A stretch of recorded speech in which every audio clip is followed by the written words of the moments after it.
The bullet had shattered Maximilien Robespierre's jaw so completely that fragments of bone spilled from his mouth each time he attempted to speak. For 14 agonizing hours, the man who had once condemned 17,000 people to their deaths sat bleeding in a chair within the Committee of Public Safety, his face wrapped in filthy, makeshift bandages, while his former allies reveled in his downfall in the next room. When the executioner finally tore away those crude wrappings, Robespierre released a scream so piercing and horrific that it silenced the thunderous roar of the 200,000 spectators who had gathered to watch his end. The same guillotine that had claimed the lives of Marie Antoinette, King Louis XVI, and thousands of others during the Reign of Terror now stood waiting for the architect of that very reign of death, its blade prepared to end his life within seconds. This was the man once hailed as the Incorruptible, the lawyer who had famously worn the same plain brown coat every day,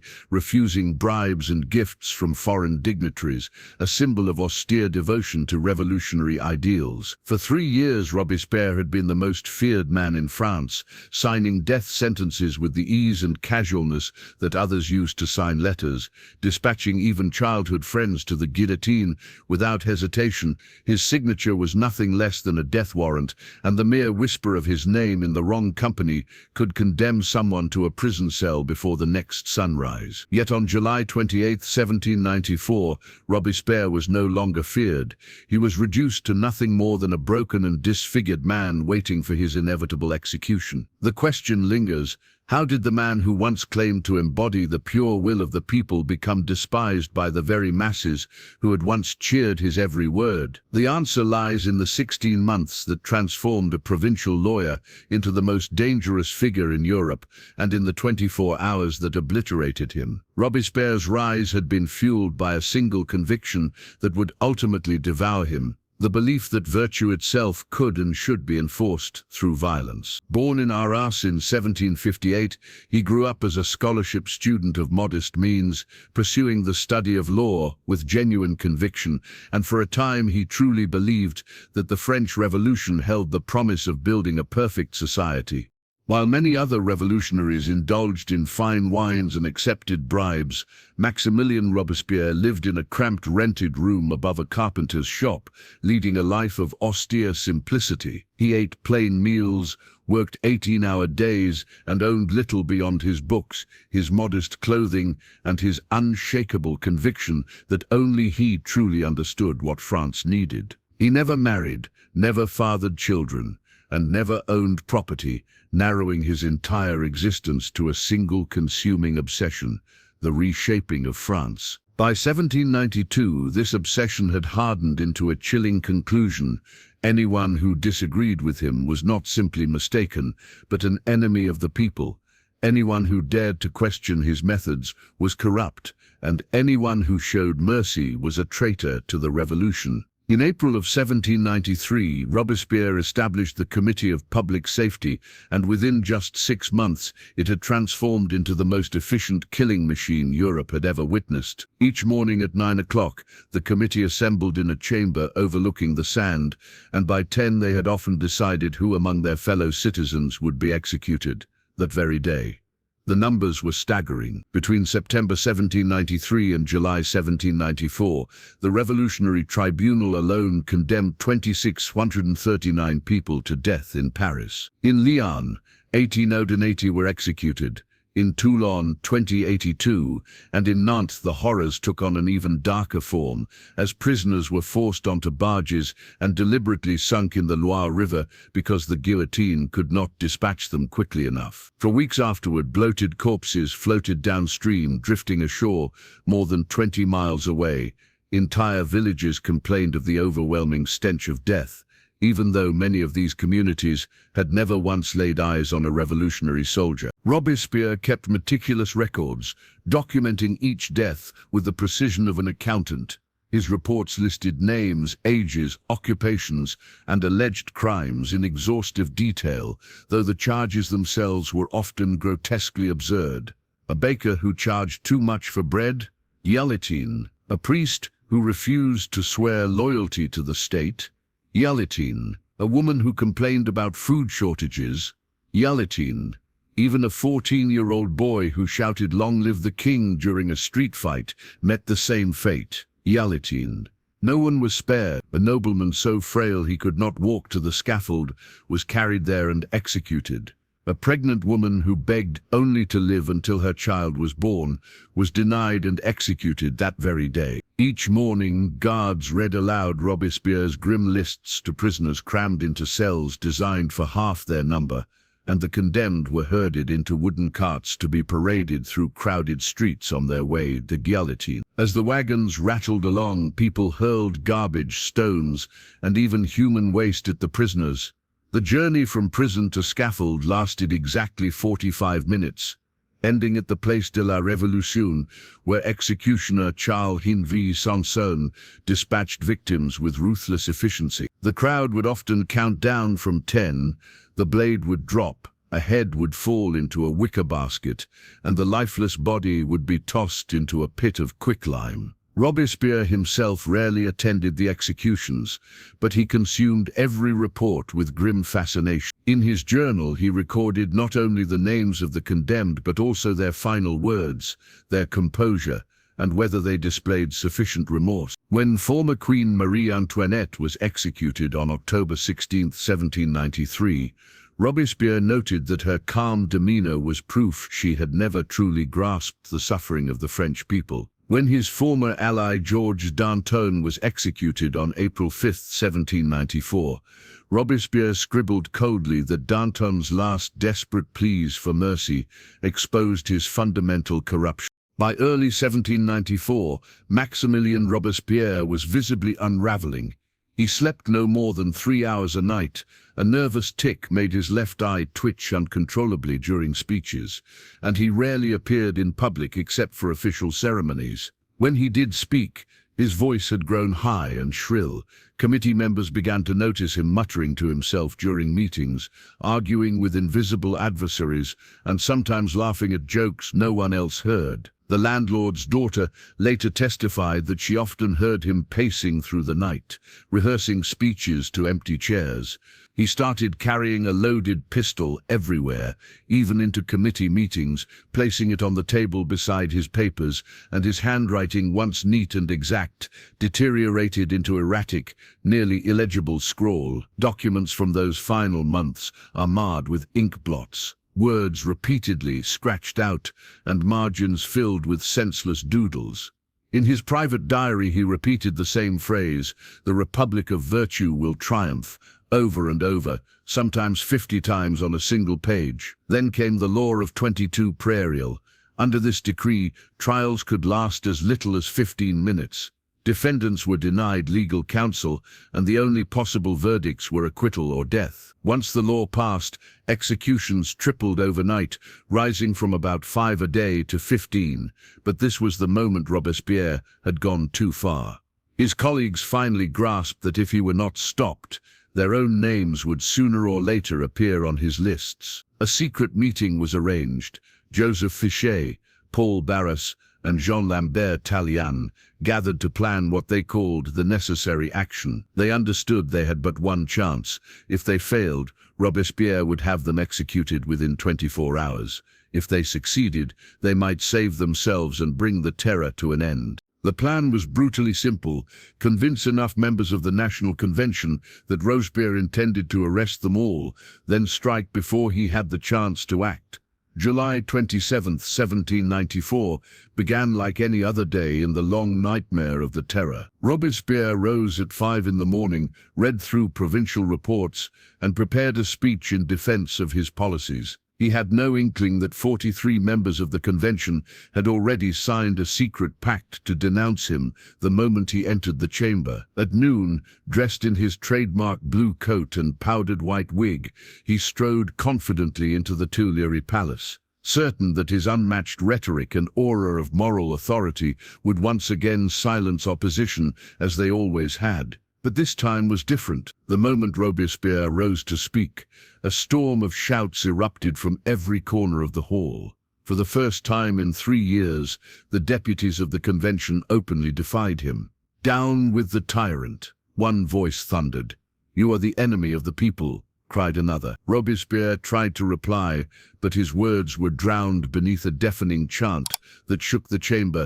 Death to Robespierre. The man who had terrorized France with his unrelenting will now stood speechless as his former allies turned on him with the same cold efficiency he had wielded against thousands of others. Guards surged forward to arrest him, and Robespierre looked dazed, as though unable to process what was unfolding before his eyes.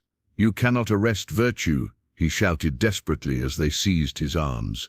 "I am the representative of the people." But the representatives of the people dragged him away as cheering crowds outside roared with such force that the sound carried through the city for 6 blocks. Robespierre was first hauled to the Luxembourg prison, but the warden refused to admit him, declaring that the man who had condemned so many others was now too dangerous to be housed within its walls. Guards then tried the conciergerie, where Marie Antoinette had spent her final days, but those officials too refused to accept him.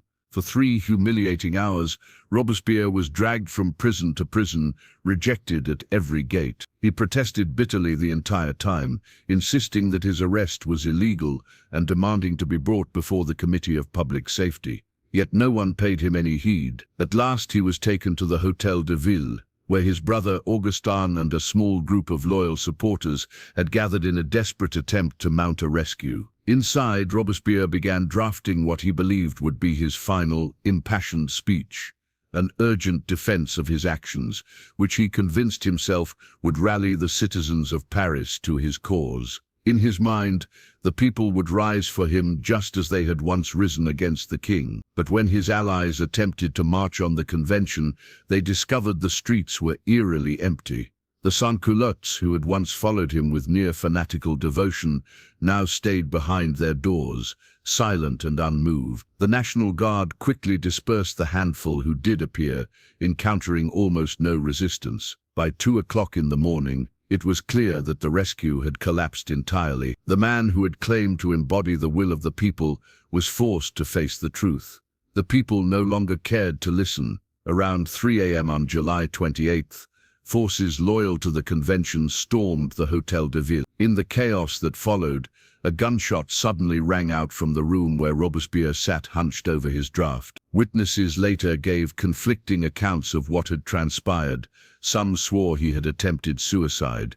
Others believed a guard had fired accidentally, while still others insisted a young gendarme named Charles-André Murda had deliberately shot him. What all witnesses agreed upon was the result. The bullet had entered through Robespierre's mouth and ripped out through his left jaw, pulverizing the bone. He collapsed across a wooden table, bleeding profusely, yet still conscious. A military surgeon, Pierre-François Percy, examined him and confirmed that his jaw was broken in 3 places and several teeth had been blasted away. The injury was agonizing, though not instantly fatal. Someone tore a tablecloth into strips and bound his shattered face in rough bandages before he was delivered back to the Committee of Public Safety, the very institution he had once ruled with absolute power. There he sat in unrelenting agony for the next 14 hours, waiting to die. Those hours became a cruel reflection of the torment he had inflicted upon thousands. He endured the same psychological suffering his victims had faced, the absolute certainty of death looming over him, yet without knowing the precise moment it would arrive. Unable to speak clearly, he was forced to sit in the same chair where he had once signed countless death warrants, listening as his former colleagues laughed and celebrated his downfall in the adjoining room. Guards occasionally entered, asking whether he wished to confess or offer last words. But whenever he tried to reply, only blood and garbled sounds spilled from his ruined jaw. Meanwhile, outside the prison, news of his imminent execution spread rapidly through Paris. By dawn, thousands had already crowded near the scaffold to secure the best vantage points. Street vendors hawked bread, wine, and pastries, turning the occasion into a grim festival. For many, the day was treated as a holiday. Children dashed through the crowd pretending to be Robespierre awaiting the blade, while women sat knitting calmly as they had during countless other executions. Yet, This gathering carried a different energy. It was not mere morbid curiosity that drew the people together, it was vengeance. People filled the streets with stories of relatives and friends lost to the terror, their grief fueling the celebration. Some carried portraits of the executed, holding them aloft like banners of remembrance, while others bore crude effigies of Robespierre to burn once the spectacle was complete. Street musicians performed mocking songs, poets recited verses ridiculing the fallen tyrant, and prostitutes offered their services free of charge to anyone who could tell a personal tale of grievance against him. Paris itself seemed to transform into a single vast festival dedicated to the destruction of one man. At 4 in the afternoon, Robespierre and 21 of his remaining allies were loaded into the death carts for their final journey to the Place de la Révolution. Normally a ride of 45 minutes, the trip dragged on for nearly 2 hours as enormous crowds packed the streets, hurling insults, filth and missiles at the condemned. "There goes the monster," shouted some. "Behold the tyrant now," cried others. Children ran alongside, trying to spit on the prisoners or strike them with sticks. Robespierre's bandages were soaked through with blood, his once dignified blue coat was torn and filthy, and his iconic powdered wig had vanished, revealing grey hair that had whitened during months of sleepless paranoia. Too weak to hold up his head, he slumped forward with his chin pressed to his chest, occasionally lifting his eyes toward the mob, but never daring to meet a gaze. The man who had once silenced crowds with a single gesture now appeared as nothing more than a ruined, broken prisoner on the road to death. When the carts at last reached the scaffold, the sound of the crowd was deafening. 200,000 people had crammed into every possible vantage point, windows, rooftops, balconies, even lampposts. Some had paid exorbitant sums for the best views, while others clung to trees or perched on the shoulders of friends. Unlike the grim, methodical thirst for blood that had marked so many executions during the Terror, today's atmosphere crackled with unrestrained joy. Executioner Charles Henry Sanson, who had overseen nearly 3,000 deaths, later confessed that this day was the hardest of his career, not because of the work itself, but because the mob's frenzy was so overwhelming, he feared they might storm the scaffold before he could finish. As Robespierre was dragged from the cart, the crowd's roar was so violent that nearby windows shattered. Then came the moment no one ever forgot. Sanson's assistant tore away the filthy, blood-soaked bandages that had bound Robespierre's shattered jaw for 14 hours, and as the wound was exposed, his mouth fell open, and he released a scream so raw, so animal, that the entire square fell silent for several seconds. Witnesses would later describe it as an inhuman cry, the sound of a soul being torn apart. Someone in the crowd shouted, "That is the cry of all his victims," and in that instant the silence shattered as thunderous cheers swept across the square. Sanson, steady and practiced, performed his duty flawlessly. The blade dropped, the head fell, and death came instantly. Yet what followed was unlike anything Paris had ever witnessed. Normally an execution ended with a murmur of applause before the crowd dispersed, but this time the city exploded in unrestrained celebration. Men and women danced in the streets, strangers embraced one another, and wine passed freely from hand to hand. Vendors hawked grisly souvenirs, splinters of wood, said to be from the scaffold, scraps of cloth, allegedly soaked with Robespierre's blood, and the revelry surged late into the night. Messengers spread the news across France, sparking spontaneous festivals wherever it was heard. In Lyon, where nearly 2,000 had perished during the Terror, citizens built a massive bonfire from confiscated furniture and hurled effigies of Robespierre into the flames. In Marseille, the port bells tolled for 6 straight hours, while ships fired their cannons in jubilant salute. In Bordeaux, wine merchants flung open their cellars and offered their finest vintages to anyone willing to toast the death of the tyrant. From one end of France to the other, jubilation thundered like a storm rolling across the land. Almost overnight, the machinery of death that Robespierre had built ground to a halt. The revolutionary tribunal was dissolved, the law of 22 Prairial was repealed, and the mass executions ceased immediately. Prisoners once awaiting certain death were suddenly freed, exiled nobles began returning, and markets reopened to private merchants as food reappeared in stalls within days. Churches, long shuttered or desecrated into temples of reason, opened their doors again to worshippers, while newspapers, no longer strangled by government propaganda, filled their pages with independent voices once more. Children who had once been encouraged to denounce their own parents stopped reporting suspicious conversations, and workers who had been too terrified to speak against their conditions began to organize strikes and demand better wages. For the first time in a year, Paris erupted into conversation, as if 3 million people who had been holding their breath could finally exhale. On July 29th, the day after Robespierre's execution, not a single person was condemned to death in Paris. On July 30th, the number was the same, 0. For the first time in 10 months, the guillotine stood unused for an entire week.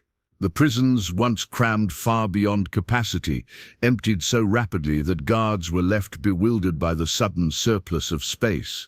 The reign of terror was over. Unlike other revolutionary leaders who were laid to rest with ceremony, Robespierre and his 21 allies were treated as refuse. Their bodies were tossed into a common grave at the Arency cemetery, drenched with quicklime to speed decay. No markers were placed, and no records were kept of the exact site. Within a few years, the cemetery itself disappeared beneath houses and shops. The man who had meticulously documented the deaths of thousands left the world without even a stone to mark his own passing, erased as though he had never existed. Robespierre had built a system designed to eliminate the so-called enemies of the people through revolutionary justice. To him, violence was not only necessary, but virtuous, so long as it defended the general will. He convinced himself that each execution brought France closer to the perfect society he envisioned. Yet in the end, the system consumed him with the same cold efficiency he had once directed against others. Terror, once unleashed, recognizes no master. It spares no one, not even its creator. Each death made the next easier to justify. Each execution lowered the threshold for the one that followed, until killing became as routine as signing official documents. The provincial lawyer who had once opposed the death penalty had transformed into the most prolific killer in French history, all while insisting that every severed head served the cause of virtue and justice. Robespierre's final sound on earth was a scream ripped from his shattered jaw when the blood-soaked bandages were torn away. Witnesses swore it was not human, and for a heartbeat, the immense crowd of 200,000 stood frozen in stunned silence. Then a voice shouted, "That is the cry of all his victims," and the words ignited the square as the chant spread, until the roar that followed shook Paris to its foundations. That scream, his final involuntary confession, became the moment of recognition, for the architect of the terror finally understood that the monster he had built had always been waiting to devour him. On July 29, 1794, the day after his execution, Paris was quieter than it had been in 3 years. The scaffold was dismantled, the death carts retired, and for the first time since the revolution began, citizens went to bed without fearing a knock at the door before dawn. The reign of terror had ended, not through mercy or forgiveness, but through the cold calculation that the man who had made himself indispensable to the machinery of death had become expendable to those who now controlled it. To some, Robespierre remained the incorruptible, a man who rejected bribes, lived simply, and sincerely believed in the purity of the revolution. To others, he was nothing more than a murderer, the man responsible for drowning France in blood. What cannot be denied, however, is his transformation. From a young lawyer filled with high ideals, he became the embodiment of state-sponsored death. From a man who once fought against tyranny, he became tyranny itself. Until his last breath, he insisted that he represented virtue, but history remembers instead the screams, the executions, and the endless lists of names. The fall of Robespierre taught France and the world a brutal lesson. Once terror becomes the instrument of governance, it cannot be controlled. It corrodes everything: law, morality, friendship, even love of country. Robespierre believed he was shaping a republic of virtue, but in truth he created only a republic of fear. His story stands as the clearest example of how absolute certainty in one's own righteousness can justify unthinkable cruelty. Robespierre, who began with compassion for the poor and a hatred of corruption, ended by killing indiscriminately friends, strangers, women and children alike, while assuring himself it was all for the greater good. The day after his death, markets reopened, churches once more held services, and families gathered without the fear of informants listening in. Children played freely in the streets, and conversations long silenced by suspicion and terror resumed as if life itself had been on pause. It was as though France had held its breath for 16 endless months, and could finally exhale. Meanwhile, Robespierre's name became both a curse and a cautionary tale. The man who had once gripped France in terror was cast into an unmarked grave, while the people he sought to dominate celebrated his end with unrestrained relief and joy. Maximilien Robespierre lived and died by the guillotine. He ruled through fear, convinced of his moral superiority, and in the end, he died alone, shocked that the world had already moved on without him. His downfall was not the triumph of mercy over cruelty, but the inevitable conclusion of a system that consumed all who touched it. The man who had once rejected wealth, who wore the same plain coat each day, who styled himself the incorruptible guardian of virtue, became the very monster he claimed to fight. His death marked not only the end of the terror, but also the revelation that no man, no matter how righteous he believes himself to be, can wield fear as a weapon forever without it eventually turning on him. For years after his death, the memory of Robespierre's final scream haunted Paris. People whispered that for a brief instant, that sound carried the voices of every victim he had condemned, as though the agony of thousands had been released in a single cry. It was the sound of justice warped into vengeance, of noble ideals twisted into instruments of horror, and it was the sound of a man who, in his last terrible moment, seemed to realize that the republic of virtue he had so fervently dreamed of had never come to life, and that the revolution he had served so zealously had instead consumed its own profit.